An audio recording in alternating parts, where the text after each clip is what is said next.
What's up, everybody? Welcome to the Gridiron here in House Call Sports. My name is Sammy HT.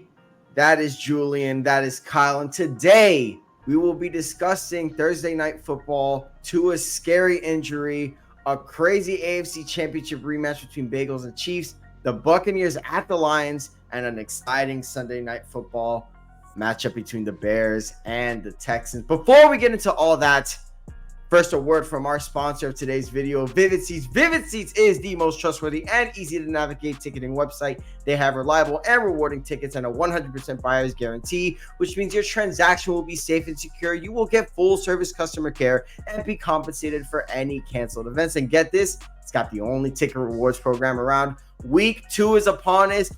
All the weeks are upon us, ladies and gentlemen. Go get your tickets at Vivid Seats and go sit vividly. Hit the link in the description. Now, you can judge by the sweater. It has not been a good 24 hours for Sammy HT whatsoever. It has not.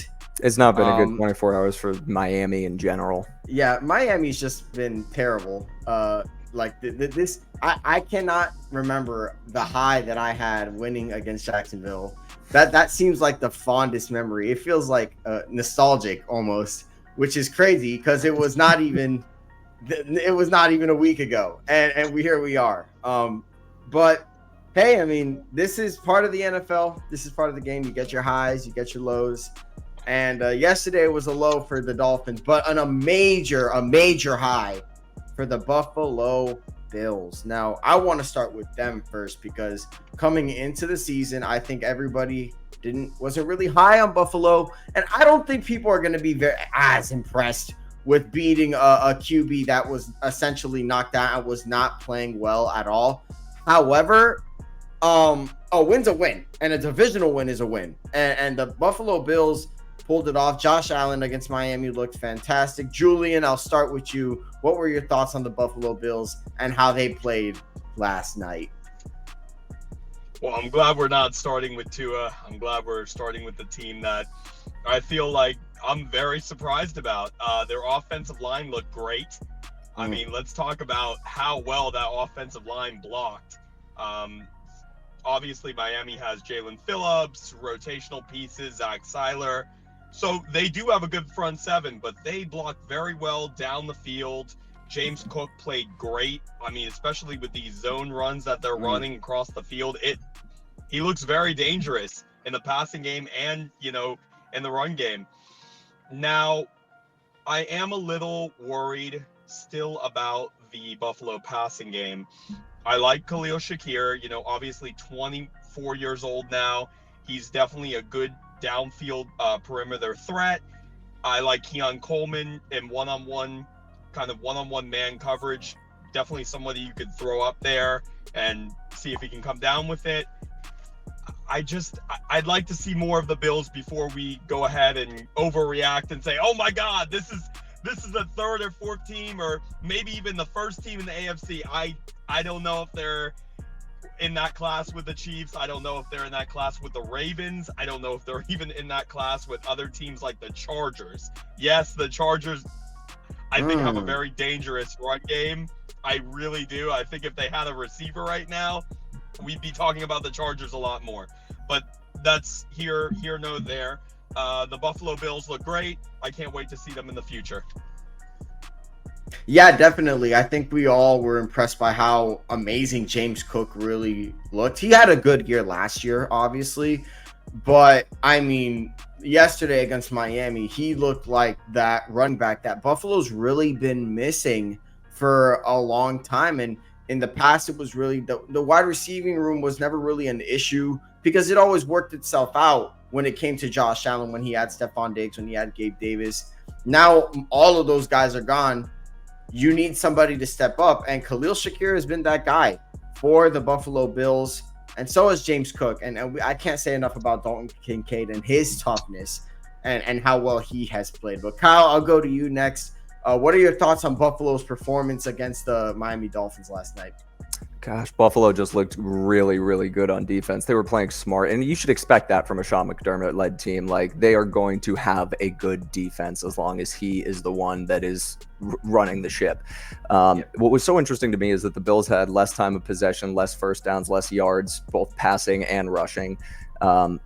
Also had less penalties and 0 turnovers. That was the big key difference. Like, the offense was not explosive necessarily. When it was mostly because of Josh Allen and what he brings to the table as, in my opinion, the second best quarterback in the league at this point. Like, I don't think that's completely outlandish to say. Like, Josh Allen is phenomenal. I don't like it because he's on the Bills, and I'm not crazy about the Bills in general, but I will recognize the monumental talent that is Josh Allen. And he was efficient. He was smart with the football. He did not, make any boneheaded interceptions. We'll get into boneheaded interceptions later, I'm sure.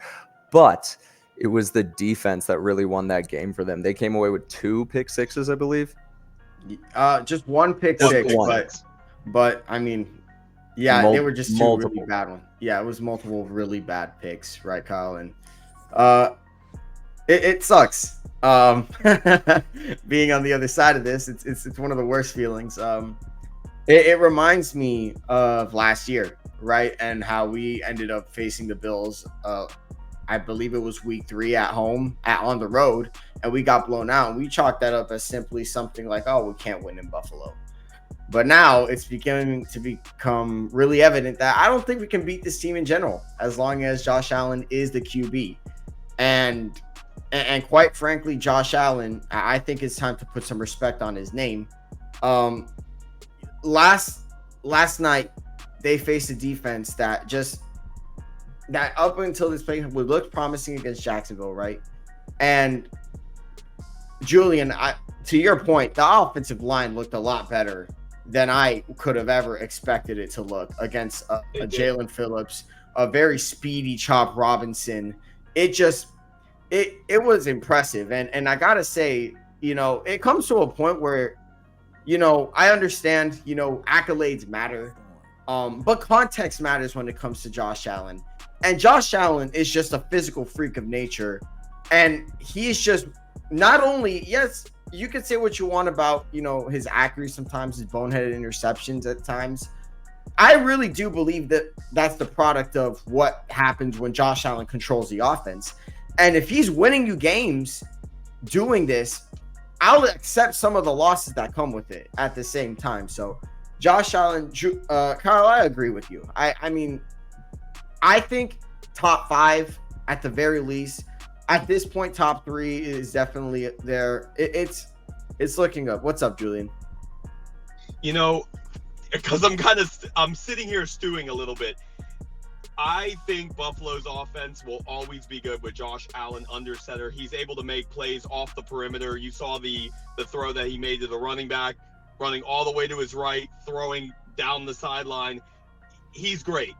I do think we should kind of slow our boat on that defense. Look, I saw them against Kyler Murray the last week. Okay, yeah. They struggle in pass coverage. I think a lot of it had to do with the timing from the Dolphins on offense and why they weren't scoring, because they were getting chunk plays in that third quarter. It looked like they were starting to pick up a little bit of steam until, obviously, we don't want to talk about that part yet, Skyler. But I think we should kind of slow our boat a little bit on the defense. I think their defense is good, but not great. They're playing with Teron Johnson was out last night.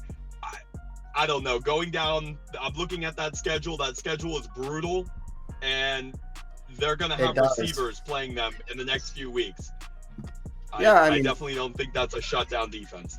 I mean, and to your point, they had receivers playing them this week. Yeah, they had Tyreek Hill and Jalen Waddle, and what they did the timing was a little off this week. I think that's where we should segue right to Tua and the Miami Dolphins in this, right? Because we can sing our praises about Buffalo all we want, but at the end of the day, and we'll get to Tua's injury in just a second.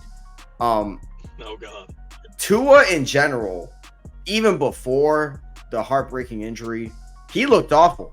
Let's call it what it was. Now, it seemed like the timing from the penalties to the turnovers, everything that could go wrong in that offense went wrong. An insane implosion of execution. And I've never seen anything like it under Mike McDaniel. And I think we should credit Sean McDermott for sure. But Julian, to your point, when the execution was there, the chunk plays were happening. So I think that at the end of the day, the Dolphins kept on shooting themselves in the foot. And they kept on turning the ball over. They kept on getting penalties. And it's unfortunate that, I see Tua and I believe it's year 5 at this point. I could be wrong. It's year 4 or 5. 4. And yeah, he's in year 4 at this point. And we're still here. We're still to the point where, he got skinnier. What ended up happening was he got more mobile, but clearly not mobile enough to make some of these, insane throws. And I'm not asking Tua to make some of these insane throws. That's the thing. No one should be asking Tua to do anything outside of get the ball to your best players. No one's going to discredit Tua. No one's going to give Tua all the credit. And why would you want to give him all the credit? Look at the head coach. Look at the skill weapons. No one's going to give Tua all the credit. And I think we've all come to grasp with that. But the reality is, ladies and gentlemen, is that Tua Tagovailoa, unfortunately, he just is not the QB of the future for the Dolphins. And it's not because he's not good enough. It's simply because he's just too injury prone. And let's go ahead and start talking about it. Tua's injury. The second time, the third time, third or fourth time he's had a concussion. Fourth time, yeah, in 2-3 years. Normally, I'd hear rah saying, "Hey, injuries happen." And in this case, I would have loved to say that. But here's the reality, and reality stings for Dolphins fans. Tua's got to retire. He's got to retire. And I know people are going to say, "Oh, leave it to the doctors. Oh, leave it to this. Oh, leave it to that." And I get that. And that's a smart thing to do, right? Leave it to medical professionals. I get that. But at some point, you got to protect the player from himself. Last night's play that happened with Tua Tagovailoa, unfortunately, was Tua's fault. There was no reason to do it. There was nothing on the line. The only thing they were losing was the game. You didn't have to lose potentially your career. And that's what Tua put on the line. Looking back at the play, Tua initiated the contact. And it sucks because it's contact that did not need to be initiated. And I hate to say it, but not good riddance. Just good God. Why can't you just not why is it that whenever things seem to be going okay for this kid who is a great human being outside of football, right? This is a guy who has an amazing personality. Somehow, some way, here we are. He has already having a bad year. He's already having a bad start to the game. Everybody's already slandering him on Twitter, on Instagram, everywhere you look, right? Tua turned the ball over. And here this kid goes, trying to prove himself to people. And in the process, his career is up in smoke. And what that also means is for the Dolphins, the entire plan of winning a Super Bowl, that goes up in smoke too. Because make no mistake, as bad as Tua played against the Bills, unfortunately for some Dolphins fans, he was our best shot.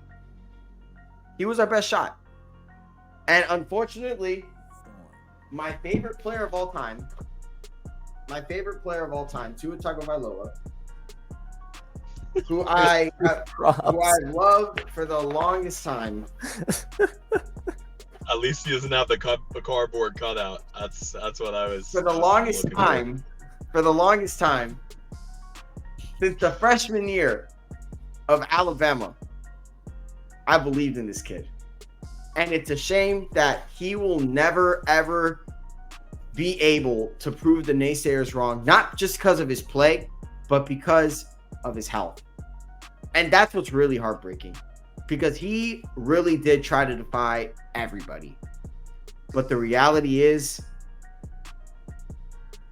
life happens and football happens. And sometimes you want to love a game and the game does not love you back. Tua Tagovailoa, if this ever comes across your feed, understand the game does not love you back. It doesn't. It doesn't. And if it did, this would not be happening again. So please, for the sake of your health, for the sake of every Dolphins fan, for the sake of every football fan who watches you play, who loves watching you play, and loves the person, the personality, because we all know how good it is. For the sake of everybody and most importantly, your family and yourself, walk away from football, because because the last thing I want is for you, a family man, to not be able to hold your baby, or not be able to be with your wife, or be in a terrible state in your mid-40s. This guy's, and I'll go to you, Kyle. This is bigger than football. It's bigger than football. No, absolutely. It was really hard to watch, because you watch the play happen, and as soon as you see Tua lowering his shoulder, you're like, what are you doing? There is probably one, maybe two QBs in the league that I would watch lower their shoulder and feel somewhat okay about. One of them plays for Buffalo, and as soon as he went down, I just was like, oh man, that sucks, because you immediately just think about, like you said, Tua the person, like the fact that he now has two children and, is very much happily a family man, and you just you think about them. It's really sucks. I'm a diehard Bears fan, so I always think of Dave Dorson, who's gone way too soon because of a lot of head injuries that he sustained in the league. And it really is a shame. Yeah, and Julian, I'll go to you, but before I do want to also reiterate that if Tua is a grown man, okay, I personally am advocating for his retirement. His decision is his decision at the end of the day, and if he thinks he can go out there and play, God bless him, for real, God bless him. But again, take heed to everything I said. It's bigger than football. Go ahead, Julian. I don't want to speculate on his retirement. I know it's the right thing to do, and you've probably already watched Mike McDaniel's press conference talking a lot about what I'm going to say. We need to remember Tua the athlete. He has played now I'd probably say 15, 16 years of his life out of his 26 years of living playing football. This is somebody's career. This is not somebody in HR. This is not somebody in banking. This is somebody in football, okay? This man is a very competitive athlete. Now, that's the problem here. His athleticism, his mobility has been a problem since college. He has been a bull in a china shop. And that's the unfortunate truth. The ankle injury, the hip injury, the concussions have been the worst of the worst. But we have to sit down and realize he's a competitive athlete. This is his competitive drive. You can't just tell him, hey, sit down and take the bench. No, I think he's going to be shut down this year. I do think that, if I was to speculate. And I'm hoping, the Guardian cap, the promise of the Guardian cap may find him well, because I don't know who taught him how to slide or not He didn't. slide. He I mean, didn't I slide. don't He's been understand. sliding. That's the frustrating That- part, Julian. He was sliding all What year is last this? year. All year last year. And last week he slid. But today on Thursday Night Football, on a short week, on a 21-point game, that's where he decides he wants to go all out. I'm annoyed by that. Yeah. What is he doing? Falling forward, trying to put his arm into the chest of DeMar Hamlin. Out of any player, DeMar Hamlin. Okay. I mean, I feel really bad for this kid. On top of it, I was watching Tua last night. Besides the picks, besides the poor play he had in the first half, I don't know if you guys saw, he scrambled to the left. He looked so slow. He looks like he was running in slow motion. I mean, I don't even know why he's even getting out of the pocket. This man is a pocket passer. I can see it in his game, and I'm disappointed because I really did think the Dolphins were that team to probably win the division, if not finally make it to divisional game after God only knows. I mean, you both know that. And now we're looking at it, and we're looking, this man's career is in jeopardy, but I think we need to slow our boat on his retirement. I think we need to, this man is a competitive athlete, and at the end of the day, let's wait and see what happens at the end of the season. I don't think he plays the rest of the season. Yeah, and I hope he doesn't, right? Because I think this is a time where he needs to be gone and with his family, and he really needs to have his wife, his parents, all that, and really his children as well, and put it into perspective. And this is, again, I want to reiterate this because this is the point I'm trying to strike home. This is bigger than football. Like, we all are sitting here, right, talking about these games, but the fact of the matter is, half the time these athletes are living normal lives, right? Like some of these athletes live normal lives outside of practice, normal lives outside of the game, and just like you Julian, you Kyle, me, we live normal lives outside of this. So and that's what life should be about. You know what I mean? It should be about your family. It should be about your faith. It should be about, a little bit of yourself once in a while. Absolutely. Right. So, but at the end of the day, I'm asking Tua to put those three right now in front of football at this point, because this is, I'll say it again, and I want to hammer it home until the wheels fall off. It's more than football. It is more than football. And Richard Sherman had a really great quote last night that was, every time he went out to play with his defense, like, one of the main things that he said was, let's just get home safe to our families. Like, he always would say that before a game, and that was really powerful to me. Yeah, it was. And considering that was the Legion of Boom and how intense that defense played, you're damn right. I'm gonna say let's just get home to our family, because I don't know I don't know how hard I'm about to hit this man, right? I don't know if it's gonna change my life. Cam Chancellor was one of the best safeties in the league. How quickly does his career end, right? So the reality is this, guys. I'll say it again, bigger than football. And Tua Tagovailoa was, regardless of what you think of him, he was a great talent, a great NFL QB. He was a great personality, and like him or not, he is a human being, and that should come first before anything that involves throwing a pigskin out on some gridiron. On to some lighter stuff, because that situation is very grim. We got to shake that off. Very grim. Yeah, very, very grim.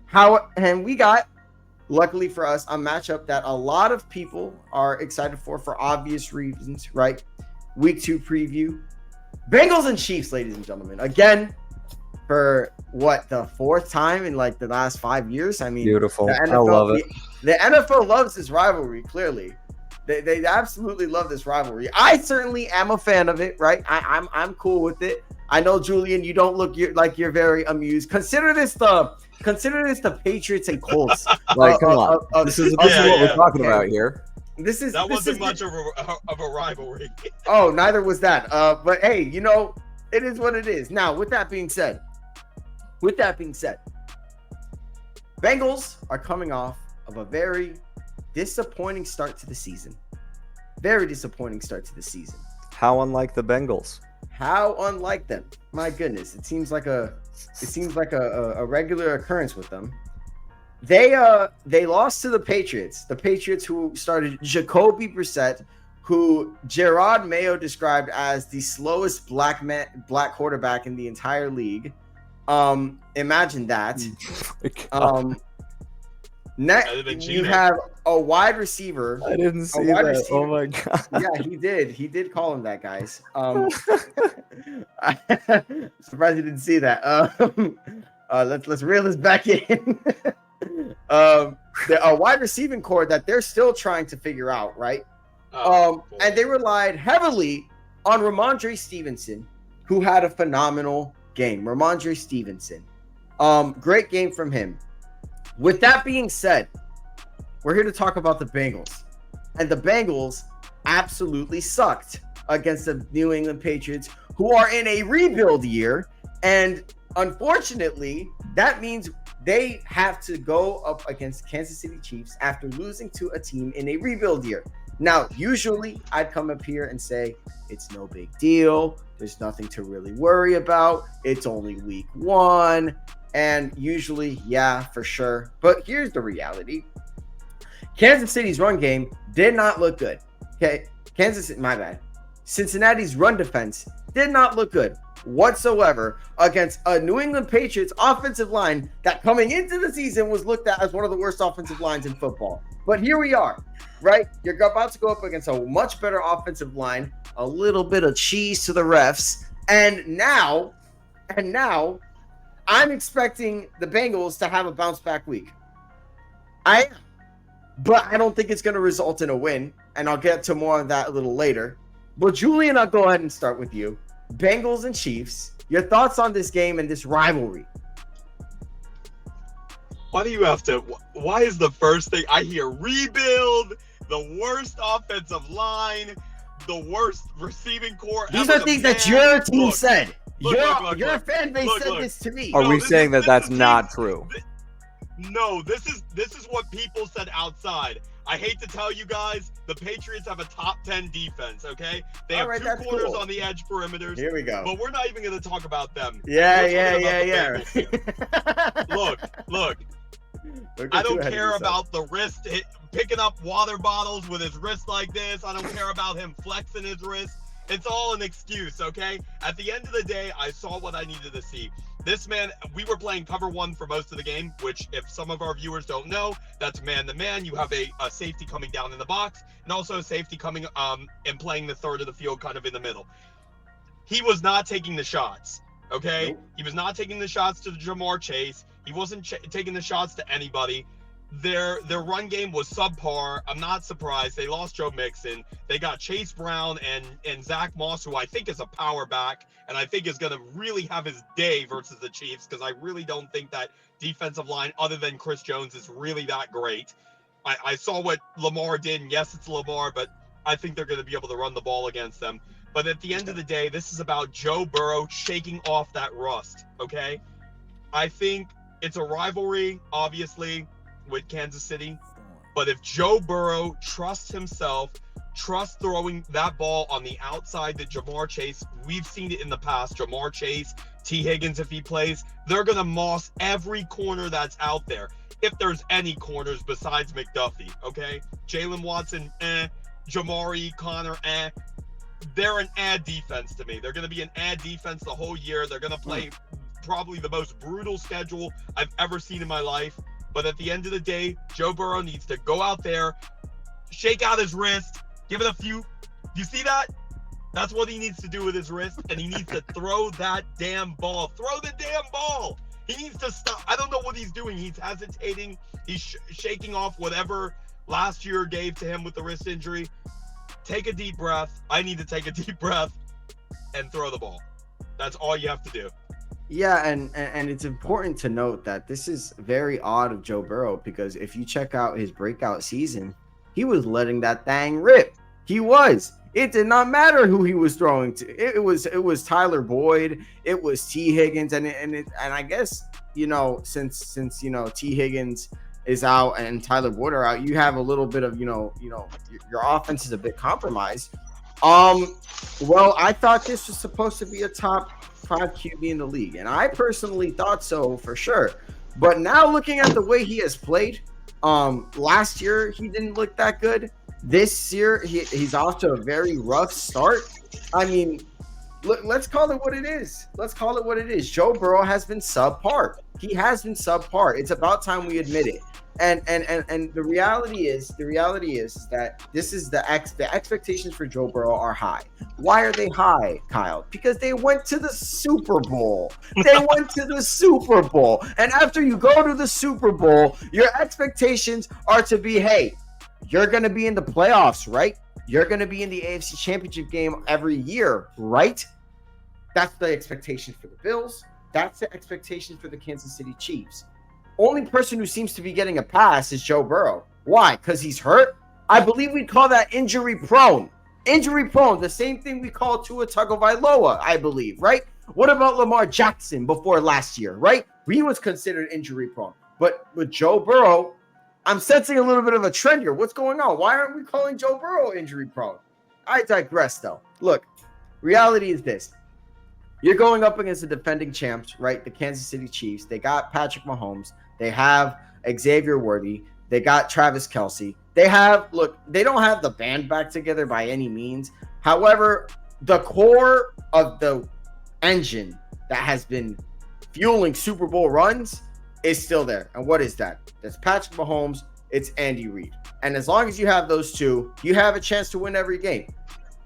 Quite frankly, despite the fact that I think that the Bengals are going to bounce back and they're going to look a lot better, I'm sorry. I just don't see them beating the Chiefs. I don't. I think the secondary, I know you're not going to give Julian, you're not going to give the Chiefs defense any kind of credit, and that's completely fine, right? It's completely okay. I do feel iffy about the secondary as well. However, I do think the front seven is going to be okay, all right? They got Leo Chenal. They got Nick Bolton. They got some great linebackers to sit behind that front four that's not necessarily as dominant as it used to be. But, hey, Chris Jones is still that guy. George Karlaftis, thunder. My goodness, can it stop raining? It's always raining in Florida, ladies and gentlemen. It was humid. It was humid yesterday, right? Thundering and lightning. It was sunny, and now it's cloudy again. It makes no sense. Back to the Bengals. Speaking of cloudy, it's been a very cloudy couple of last starts to the season for the Bengals, Kyle. And I want to hear your thoughts on these slow starts and how the Bengals can get back on track against the Chiefs. Really good thing would be having T. Higgins back. That would help quite a bit. My big thing is this is what they always do. I don't pay attention to what the Bengals do before week 6, to be honest. That's when I start paying attention to the Bengals because they're going to start slow. I don't know what it is. They just do. Eventually, though, they are going to pick it up. I don't think it's going to happen in this game, though, because, like you said, Julian's not going to give flowers to the Kansas City Chiefs defense, but I will, because Steve Spagnuolo is so good. Damn right he is. At defense, like they truly get the Steve Spagnuolo benefit of the doubt with me because I just have so much faith in the way that guy schemes up a defense. Like I don't necessarily love George Karlaftis against the run. He's more of a pure pass rusher, and he's going to get after the quarterback and try and get sacks rather than, trying to get tackles for loss from running backs. But Chris Jones is Chris Jones, and the way Spagnuolo is able to hide which players he's bringing off the line, the stunts that he runs, it's just really fun defense to watch. As far as the Bengals go, they've got to figure some shit out. And I think a big part of the issue boils down to Zach Taylor because damn, I saw that. What the heck, man? This was not that bad. Literally an hour ago, Rob. Keep it in, Rob. Don't cut this out. Keep it in. That's great. Oh my gosh! But no, This is what it's like I do in think Florida, that bro. like I think Zach Taylor really misses Brian Callahan right now. I think they all miss Brian Callahan in Cincinnati right now because their offense, like you said, it just looked a lot less explosive than it has in the past. Yeah, and that's something that I think we should always that we should key on, right? Hopefully, no thunder and lightning interrupt me when I say this. The Bengals have straight up lost any kind of explosiveness since their Super Bowl run, since their AFC Championship game run. And yeah, that could have something to do with Joe Burrow, but there seems to be no creativity, right? Like when you think about everything that has happened, every big play with Jamar Chase with T. Higgins, right? It's been very basic. It's been very, let me throw it up there, right? Let me just go ahead and see. Let me just go ahead and throw this screen pass. It really hasn't been anything much else other than that, right? And I feel like, we give Zach Taylor, and I'm going to say this, we give Zach Taylor way too much credit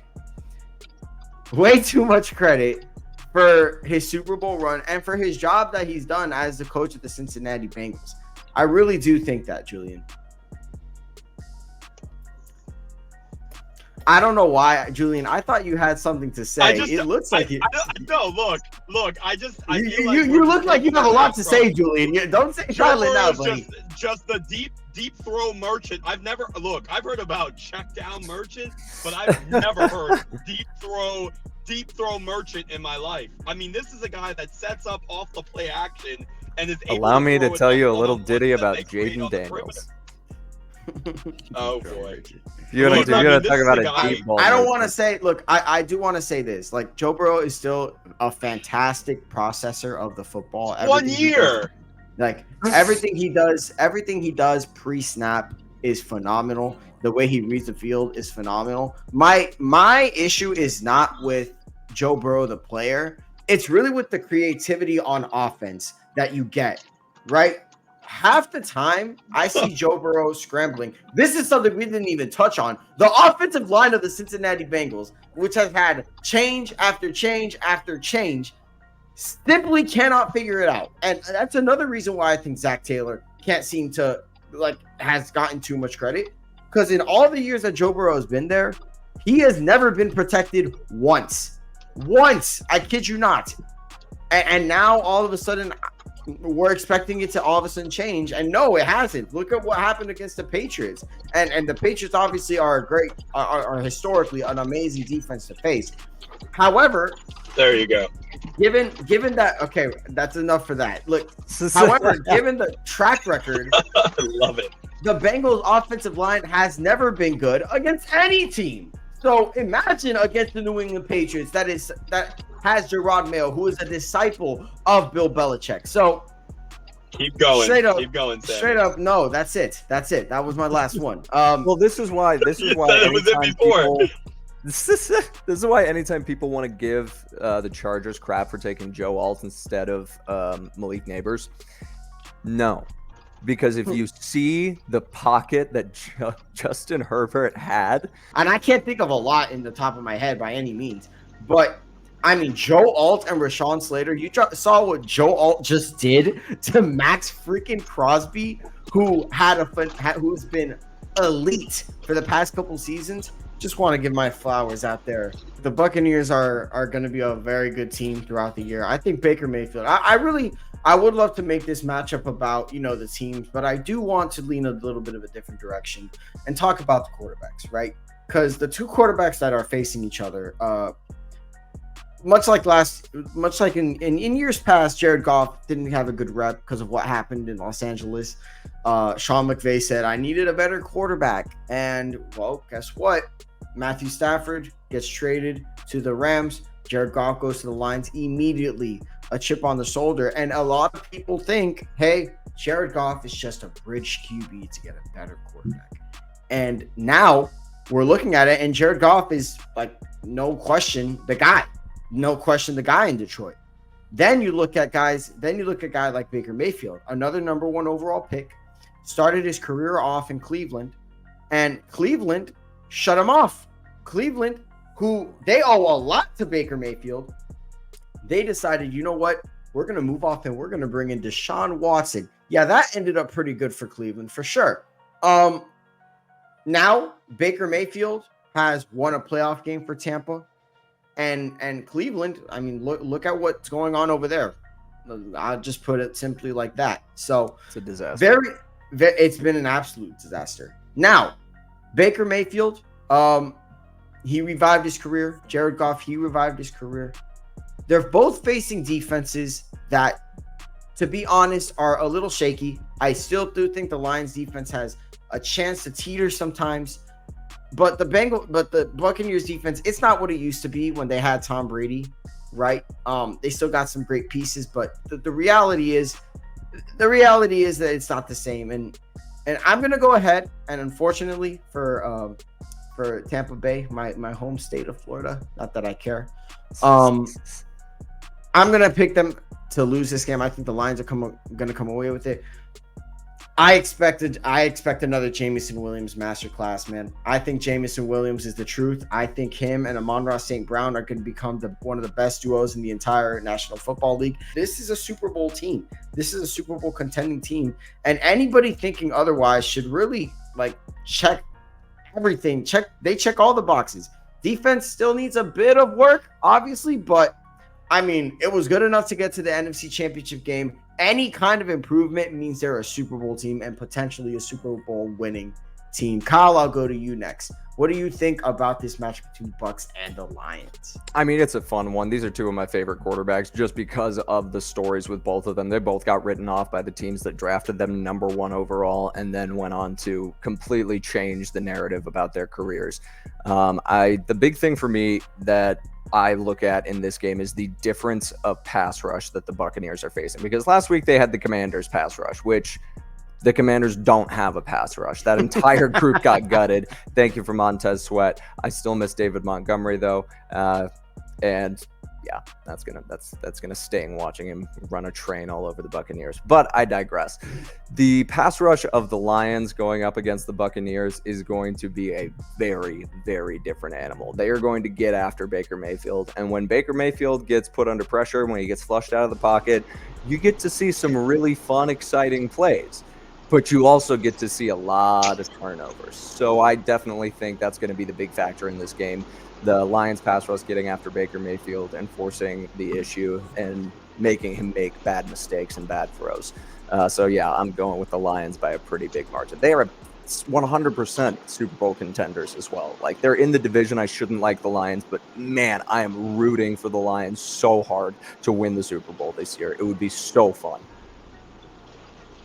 Before you go any further, I want to coin this game. Well, first of all, America's team now is the Lions. I hate to say it, Cowboys, sorry. America's team is the Lions now. But I'm going to coin this Are game. you sorry? I'm not sorry. I don't think you're sorry. I'm not sorry. Let's be honest here. No one's sorry. Who is sorry about that? Everybody hates the Cowboys. It's irony that we call them America's team. They're not actually at this point, but I get it. Go ahead. But I'm going to coin the game as 2 words. Picks ahoy. That is all I'm going to coin it as. Picks ahoy. Picks ahoy. Baker Mayfield is about to throw a couple of really nice, exciting picks. So get excited for that. Exciting. Right, chill out. He's got a little bit of that Favre in him, so you're gonna get some big plays out of him too. Yeah, you're gonna see dots to Mike Evans too. How about that? Okay, and the defense right over everybody's head. Okay, like, respect Baker Mayfield, respect Mike Evans. Okay, respect that too. Let's go on to something a little different, right? Sunday Night Football, the Bears and Texans. I don't think I would have ever guessed that would be the Sunday Night Football matchup two years ago. However, here we are, and it's hands down the most anticipated matchup of the entire week.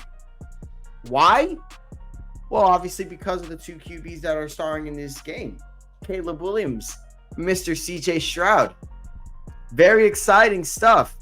What was not exciting was Caleb Williams' performance last week against the Titans. Yes, the Titans. And, very uninspiring. Now, the Titans, better in defense, right? A very, very old, not old team, but a team that's very experienced, right? They got some dogs on that team. No doubt. However, the funny part is that the Bears did not score a single offensive touchdown in that game. And yet, what was the final score of that game, Kyle? 24-17. 24 to freaking 17. That makes absolutely no sense, but here we are. Now, who needs an offensive touchdown when you got Jonathan Owens hightailing a punt block back to the end zone and Tyreek Stevenson taking advantage of one of the dumbest throws I have seen in such a long time? I'm sure you guys saw Will Levis quite literally falling on his knees. Oh, it was so funny. That was one of the funny. That I kid you not, that meme will live forever. He threw first of all, the pick itself was just bad. The pick itself was just bad. Tyreek Stevenson, shout out to the U alum. I love Tyreek Stevenson. What a guy.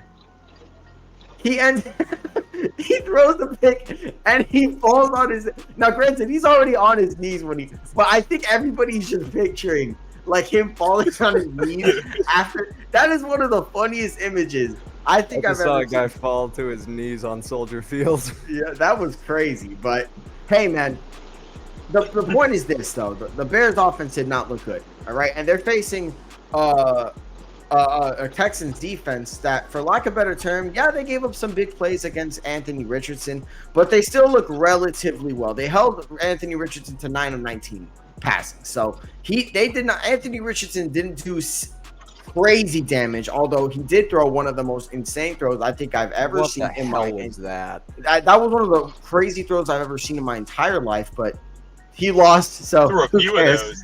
Yeah, he threw a couple of them. I was like, okay, all right, look at my quarterback, not even able to throw it out of bounds. But I digress. It's crazy that we're at this point, right? The Texans and Bears at one point were poverty, and now they're here in Sunday Night Football. And Kyle, it's only fitting, right?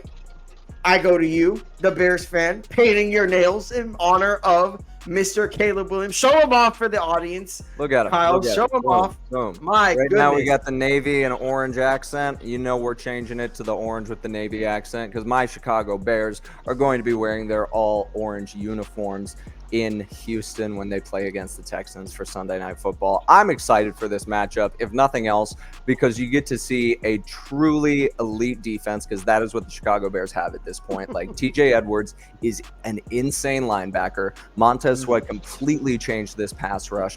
Yes, obviously, I do not need to tell you how good Jalen Johnson is, although apparently I do, because he is not a top 100 player, despite the fact that what was the passer rating he held? It was low. 2.6. He was an all-pro. He was an all-pro. I mean, I think that's enough to be top 100. But, you know, clearly they won. And I will say that proudly. Oh, here we go. Like, okay. I will say that very proudly. Cornerback won. And on the other side of it, you know, the offense looked flat. I did not like how the offense looked one bit. Now, it is a very, very new look group. And the line held up relatively. There were some clean pockets that Caleb scrambled out of that made it look like the line kind of screwed him over. The line played a little bit better than a lot of people are giving them credit for.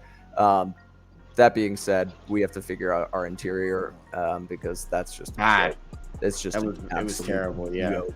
And granted, it's Jeffrey Simmons on the defensive tackle position on the other side, but even then, our interior offensive line was at turnstile, going up against, I'm gonna be honest, a really, really good and really improved pass rush in the Houston Texans, and they also have a great coach scheming them up in D'Amico Ryans.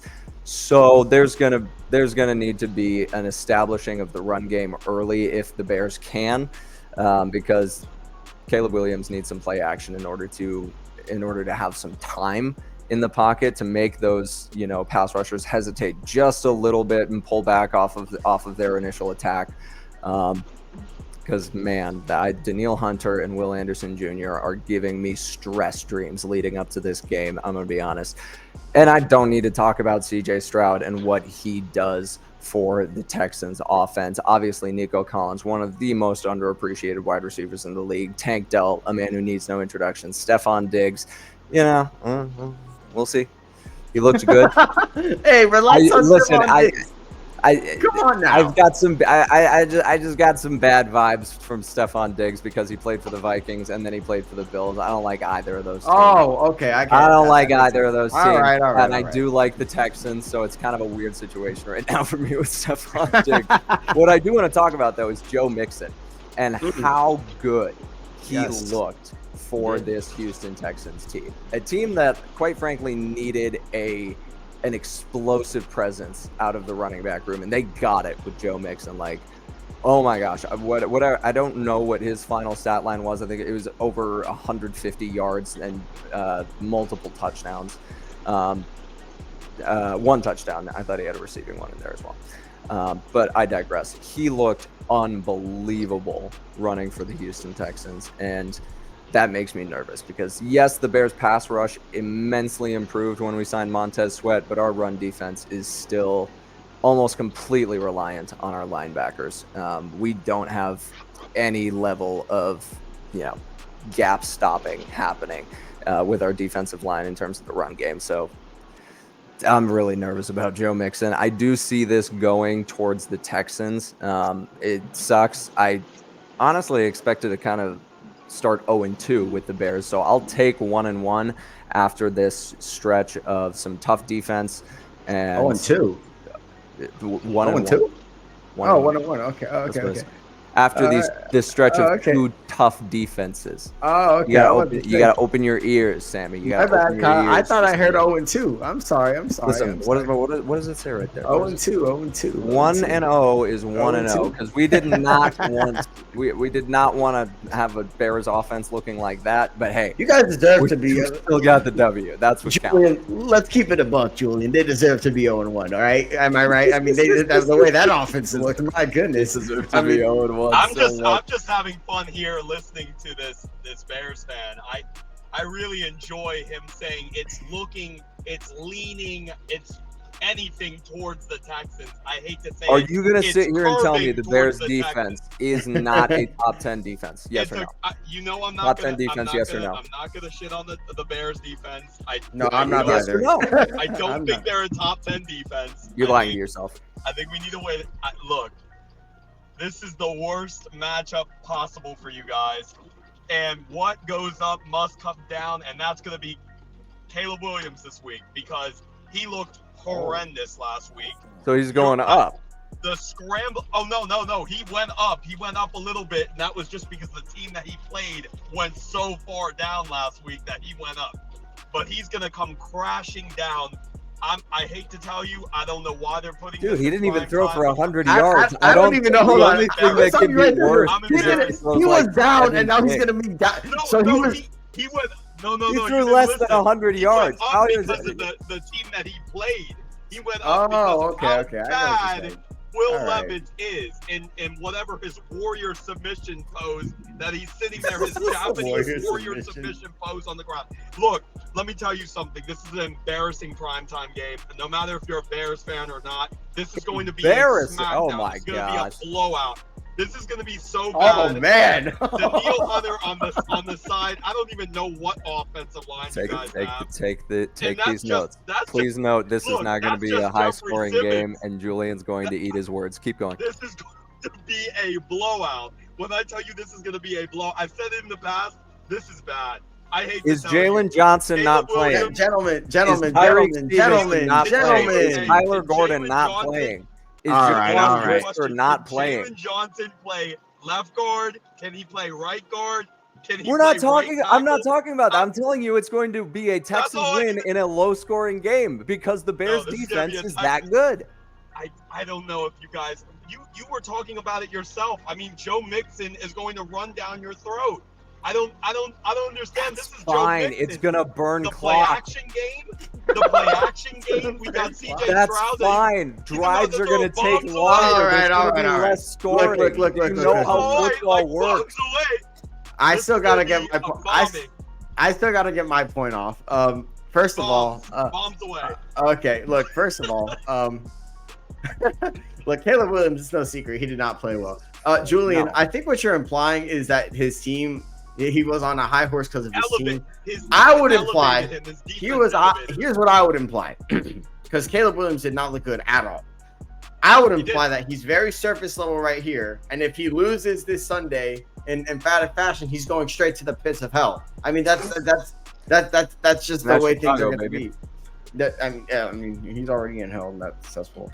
Look, anyway, I'm sorry. How dare you? No, I respect Nico Chicago. Collins? Okay. Look, Caleb Williams, I think is gonna have a bounce back week. How about that? I think that Caleb Williams Oh, God. gets a bit comfortable. I think he is gonna play a lot better. It's hard to get worse from 92 yards, so I think he's gonna play a lot better. I'll be honest though, I think it's gonna. I'm gonna lean towards Kyle here. I think it's gonna be a closer game. I do think that this Bears team, the defense is for real. I love Jalen Johnson, right? We all know about one of my favorite players, Jaquan Brisker. He's looked pretty good. Montez Sweat, you said it, has changed the pass rush.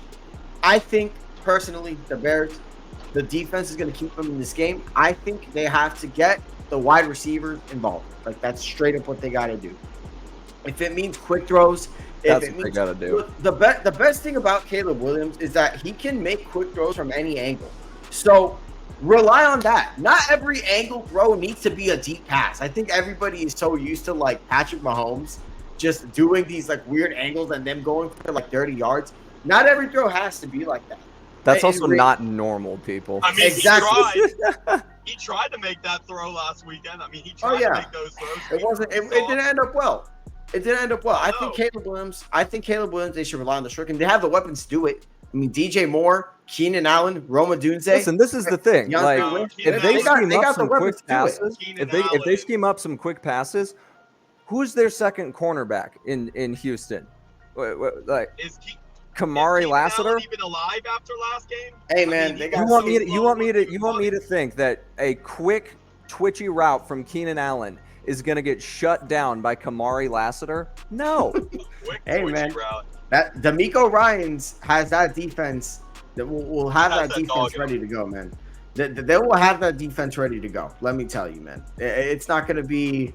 It's definitely the talent on the secondary isn't necessarily like top heavy, right? The really it's their front seven that's probably going to be good. But like looking at the Texans depth chart right now, I mean, it's not like they got scrubs. I mean, Derek Stingley Jr. is an amazing cornerback, right?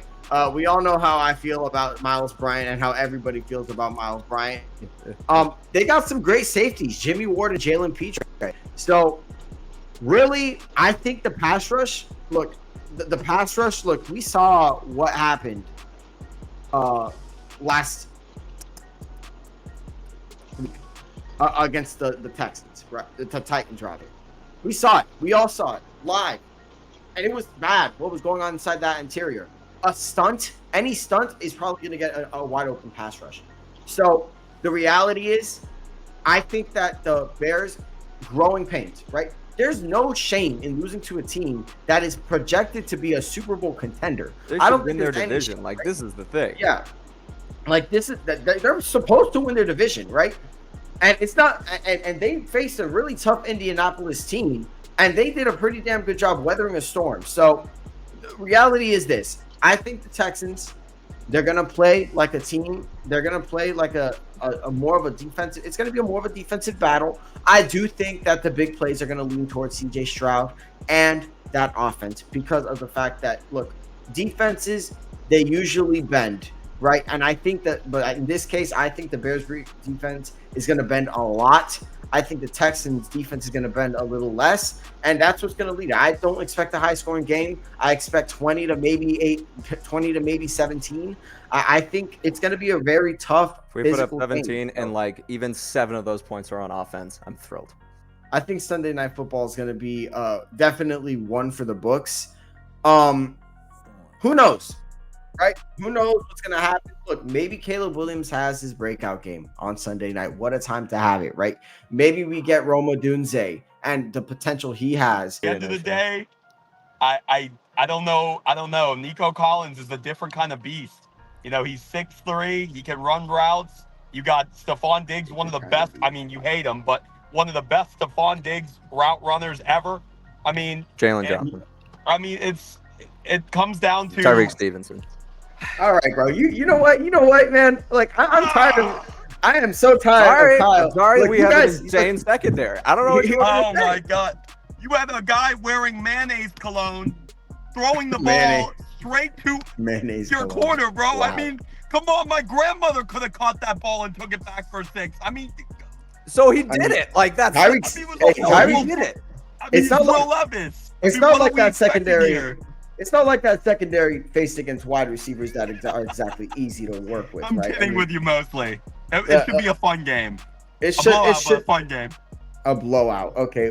A fun for who exactly? Because it's not going to be fun for Hard Kyle. Knocks. It's not going to good be very for fun Hard for Knocks. Kyle. Hard Knocks has been over.